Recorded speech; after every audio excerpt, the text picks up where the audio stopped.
Next gen astro நேயர்களுக்கு அடியேன் உங்கள் சிவயோகி சிவசக்திமான் சுவாமிகள் வணக்கத்தை தெரிவித்துக் கொள்கிறேன். இந்த பதிவில் கார்த்திகை மாத ராசி பலன் தான் சொல்லுவேன்.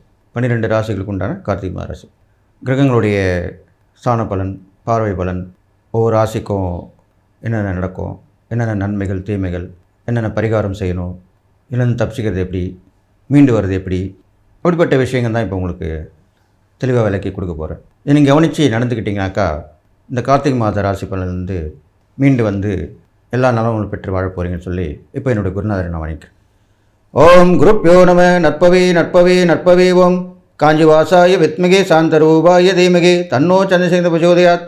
என் ஆத்மா மகாகாளி வேணும். ஓம் காளிகாசாய வித்மகே மசான வாசின்ன தீமகே தன்னோ அகோர பிரச்சோதயாத். என் உபாசனன் மகா வாராகி வேணும்.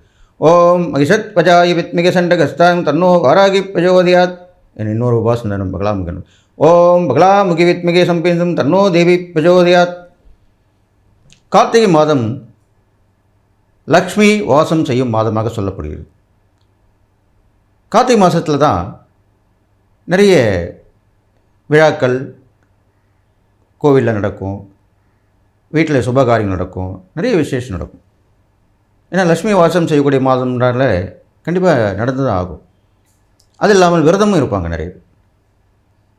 பெரும்பாலும் ஐயப்ப பக்தர்கள் 48 நாட்கள் ஒரு மண்டலம் விரதம் இருந்து ஐயப்பனை தரிசனம் செய்வார்கள். ஐயப்பனுக்கு மட்டுமல்ல, எல்லா தெய்வங்களுக்குமே விரதம் இருக்கலாம்.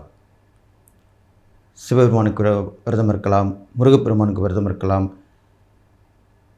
அம்மனுக்கு விரதம் இருக்கலாம், பெருமாளுக்கு விரதம் இருக்கலாம், எந்த தெய்வங்களும் வேணும் இருக்கலாம். இருந்தாலும் பிரசித்தி பெற்றவங்கிறது அந்த ஐயப்ப விரத மகிமை தான். ஸோ அதனால் கார்த்திகை மாதம் நல்ல மாதமாகத்தான் விளங்கப் போகிறது. 12 ராசிகளுக்கு உண்டான அந்த கார்த்திகை மாத பலன் பார்க்கும் பொழுது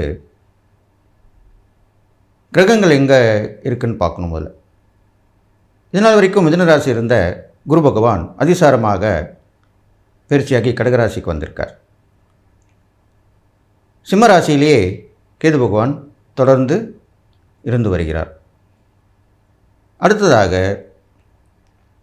துலாம் ராசியிலே சுக்கிரன் வரப்போகிறார்.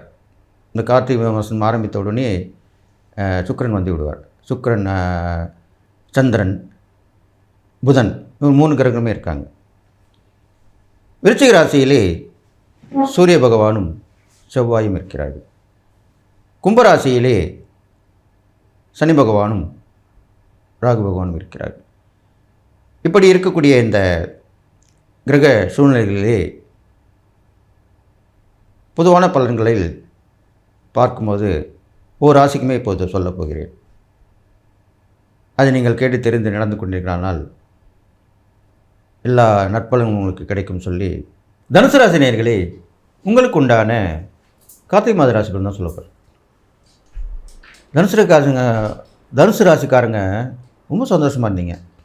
ஆஹா, இந்த வருஷம் நம்மளுக்கு குரு 7ஆம் இடத்துக்கு வந்துட்டார், நம்ம ராசியை பார்க்குறாரு, நம்ம அதை பண்ணிடலாம் இதை பண்ணிடலாம் அப்படிலாம் இருந்த உங்கள் ஆசையில் மண் விழுந்தா மாதிரி குரு அதிசாரமாக 8ஆம் இடத்துக்கு வந்துட்டார். பயந்து தானே இருக்கீங்க. அதுதான் வேண்டான்றார். பயப்பட வேண்டாம். குறுகிய காலம் தானே, அதிசாரன்றது குறுகிய காலம் தான். இது ஒரு 48 நாட்கள் தான், ஒரு மண்டலம். அதுக்கப்புறம் பழையபடி உங்களோட ராசிக்கு 7ஆம் இடத்துக்கு போயிடுவார், உங்கள் ராசியை பார்ப்பார். இருந்தாலும் பார்வை பலன் கண்டிப்பாக நல்லா நடக்கும். அஷ்டம குரு வந்துட்டால் அப்படியே எல்லாமே போயிடும் அப்படின்னு நினைக்க வேணாம். பார்வை பலன் உங்களுக்கு கண்டிப்பாக நல்லது தான் செய்யும். அதுதான் அப்படி சொல்லியிருக்கேன்.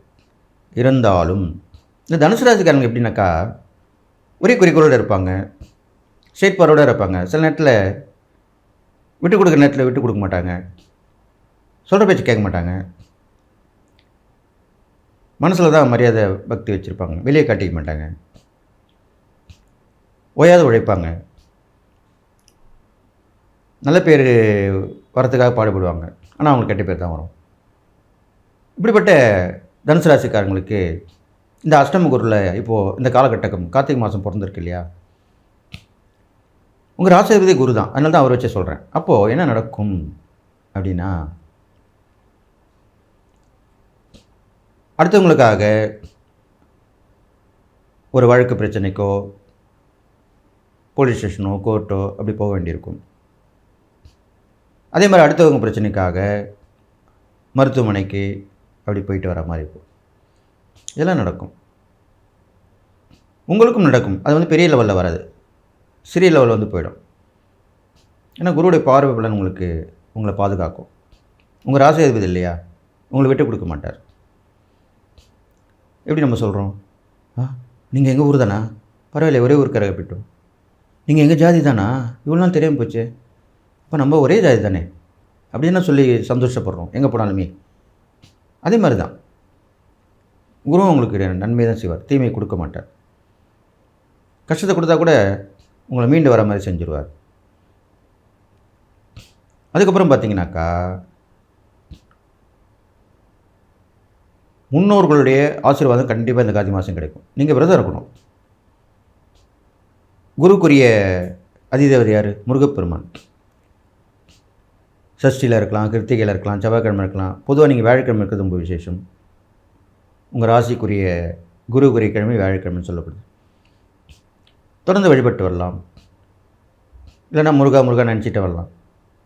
இதில் ஒரு விஷயம் என்னென்னு கேட்டிங்கனாக்கா, நான் சொல்லக்கூடிய இந்த இறை பரிகாரங்களுக்கு அந்தந்த தெய்வங்களுக்கு நீங்கள் கோயிலுக்கு போய் வணங்கணும்னு கூட அவசியம் இல்லை. எல்லாருமே கோயிலுக்கு இந்த காலத்தில் போகிறதுன்றது கஷ்டமாக தான் இருக்குது. கோயிலுக்கு போகிறதே குதிரை கொம்பாக இருக்குதுன்னு சொல்கிறாங்க. அப்படி தான் சொல்கிறாங்க. எனக்கு நேரம் இல்லை, அது இந்த இது இல்லை. அப்போது என்னென்னதுன்னா மனதில் பிரார்த்தனை. இந்த கலியுகத்தில் என்ன பண்ணுறாங்கன்னா, என்ன சொல்லியிருக்காங்கன்னா, நாம சங்கீர்த்தனம், இறை நாமாவை வழிபட்டாலே இந்த கலியுகத்துக்கு உண்டான பரிகாரமாக சொல்லப்பட்டிருக்கு. இப்போ மனசாலேயே சொல்லுங்க, மனசில் நினச்சிங்க, வெளியே கூட சொல்ல வேண்டாம். முருகான்னு சொல்லிட்டே வாங்க, எல்லாமே நல்ல நடக்கும்.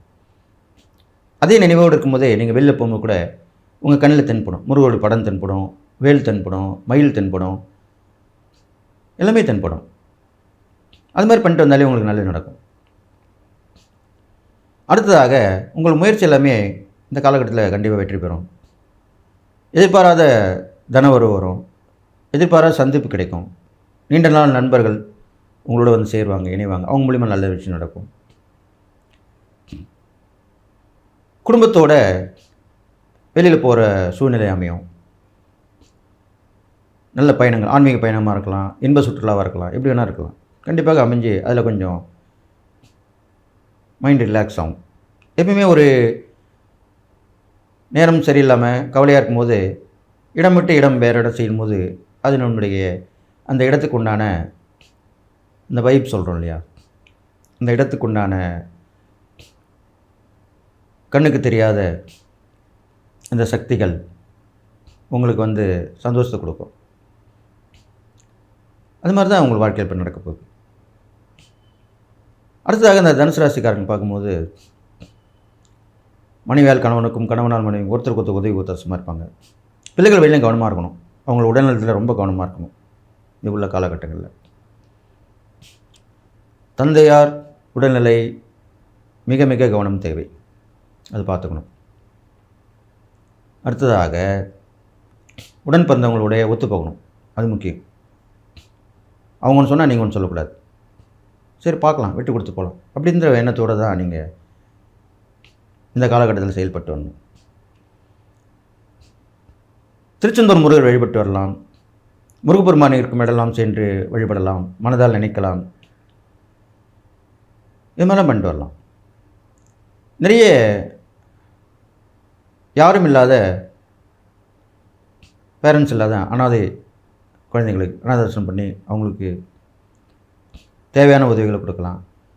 அவங்க தேவை அறிஞ்சு அவங்களுக்கு என்ன வேணும்னு கேட்டிங்கன்னா அவங்க சொல்லுவாங்க. ஆசிரமம் வச்சு நடத்துகிறவங்க சொல்லுவாங்க. அப்போ அதை நீங்கள் பயன்படுத்தி கொடுக்கலாம், செய்யலாம். இது மாதிரிலாம் பண்ணிட்டு வரலாம். இது மாதிரிலாம் பண்ணிட்டு வந்தீங்கனாலே உங்களுக்கு அந்த கெடுபலன் சொன்னேன் இல்லையா, அதெல்லாம் விலகி நல்பலன் வந்து கண்ணுக்கு தெரியாமல் நடக்கும். அது மாதிரி தான் புண்ணியங்கள் வந்து சேரும். பாவங்களும் புண்ணியங்களுமே கண்ணுக்கு தெரியாமல் தான் நடக்கும். நம்ம கூட வர்றது அதுதானே. அப்போ அதுக்கு தான், அதனால தான் பாவங்கள் அதிகமாக செய்யக்கூடாது, புண்ணியத்தை சேர்த்து கொண்டு போ அப்படின்னு சொல்லுவாங்க முன்னோர்கள், இப்படி சொல்லுவாங்க. இதுதான் பெரிய முக்கியமான விஷயம். அப்போ குருவுடைய ராசியில் பிறந்திருக்கனால உங்களுக்கு எல்லாமே உங்களுக்கு புலப்படும். கடைசி நேரத்தில் அந்த விஷயம் தெளிஞ்சும் உஷாரே மீண்டு வந்துடுவீங்க. அப்படிப்பட்ட ஒரு விஷயந்தான் நடக்கும். எது எப்படி இருந்தாலுமே இந்த கார்த்திகை மாதத்தில் ஒரு எண்ணம் பலிதமாகும், ஒரு செயல் வடிவமாகும், ஒரு பணி நிறைவடையும். உங்களுடைய பாதை நல்லா திறந்து வழிகாட்டி அது மூலிமா பயணித்து பல பேர் போற்றத்தக்க வாழ்வை இந்த கார்த்திகை மாதத்தில் நீங்கள் கண்டிப்பாக பெறுவீங்க. கவலைப்பட வேணாம். நான் சொன்னாங்க இந்த இறை பரிகாரம் தான் பண்ணுறதுனாலே இந்த கிரகங்களுடைய கெடுபலன் குறைஞ்சி நற்பலன் தான் இருப்புன்னு சொல்லி எல்லா நலமோலும் பெற்று வாழ்வீர்கள் என்று வாழ்த்தி விடைபெறுகிறேன். நன்றி.